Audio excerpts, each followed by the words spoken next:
You say, quote, when you introduce yourself in a meeting, you should say, my name is Judge Blank and my pronouns are blank. You say, quote, I'd like counsel to introduce themselves giving your full name and your honorific, such as Ms., MS period, Mix, or Mr., not Mrs.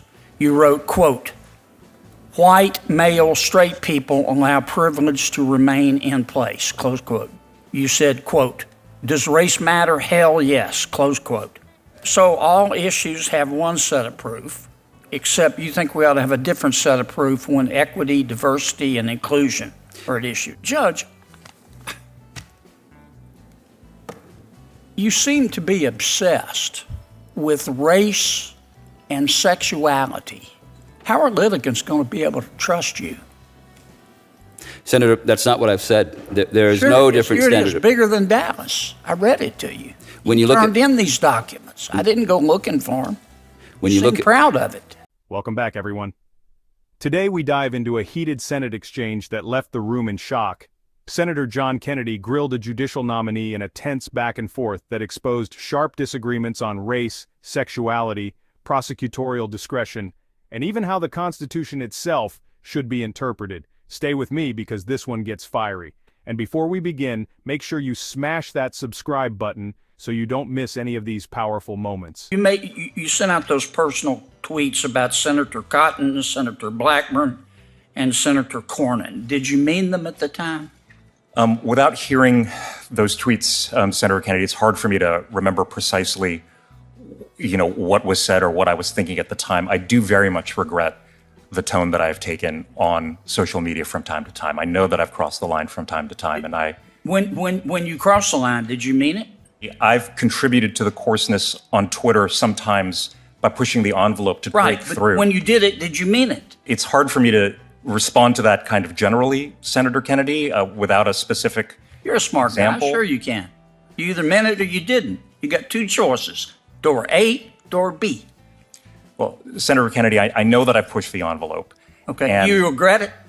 I do regret it, Senator. Do you regret it because you didn't mean it? Or do you regret it because it might cause you not to be confirmed? Biologically, how many sexes are there? As I understand it, there are different views on that topic. I'm asking you your view. Again, that is an area that I believe could come before me as an issue. Do you think it's appropriate for prosecutors to say, I disagree with the legislature and the people, and I'm not going to prosecute an entire line of cases?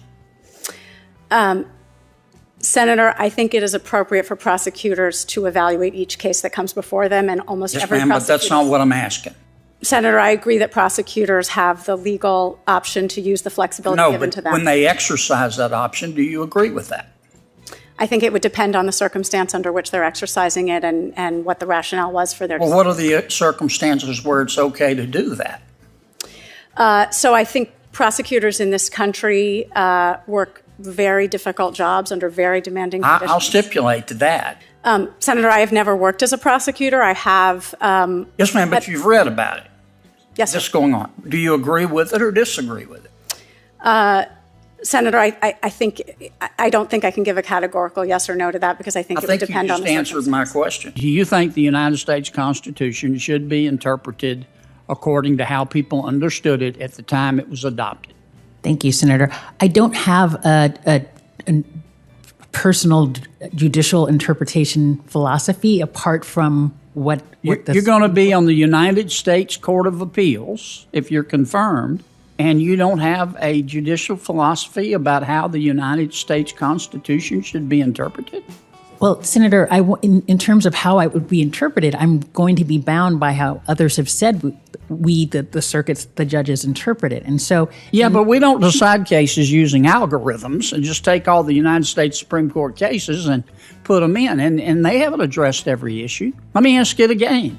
Do you think the United States Constitution should be interpreted according to the way that people understood it at the time it was adopted? And if you don't, how do you think it should be interpreted? It's a very simple question for a Court of Appeal nominee. Well, thank you, Senator. I think the question actually is a little more complicated. The Supreme Court has... No, it's not. It's about as basic as you can get. It's con law 101.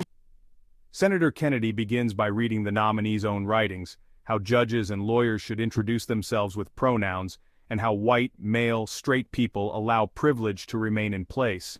He asks directly, does race matter? The nominee responds carefully, but Senator Kennedy pushes back, highlighting that these views make it seem they're obsessed with race and sexuality. His question is simple: how can the American people trust you to be impartial? Next, Senator Kennedy turns to the question of biology. He asks plainly, how many sexes are there? Instead of answering directly, the nominee tries to defer, saying there are different views. Senator Kennedy cuts in. He's asking for their view. Still, no clear answer. The public deserves clarity, but what comes instead is evasion. Then Senator Kennedy raises the issue of prosecutors who refuse to prosecute entire categories of cases.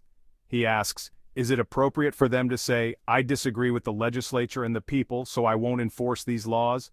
The nominee insists it depends on circumstances. Senator Kennedy pushes back. When is it ever okay to ignore the law completely? Once again, no clear yes or no answer, only more dodging. Senator Kennedy brings up the nominee's old tweets targeting Senators Cotton, Blackburn, and Cornyn. He asks, did you mean what you said? The nominee claims they regret the tone, but refuses to give a straight answer on whether the words were meant. Senator Kennedy presses, do you regret it because you didn't mean it, or do you regret it because it hurts your confirmation chances? Still, no firm response. Finally, Senator Kennedy turns to the heart of the matter, the Constitution. He asks the most basic question in constitutional law. Should the Constitution be interpreted as the people understood it when it was adopted? Instead of answering, the nominee calls it complicated. But Senator Kennedy insists it's not complicated, it's foundational, it's con law 101. Yet, the nominee won't commit, leaving the question hanging for everyone watching. By the end, what we see is a pattern: refusal to give clear answers on the most basic and important issues. From biology to law, from past behavior to constitutional interpretation, the American people deserve honesty, not evasion. This exchange shows just how critical it is to ask tough questions and demand accountability. If you found this breakdown eye-opening, hit that like button, drop your thoughts in the comments, and don't forget to click subscribe so you never miss another moment like this.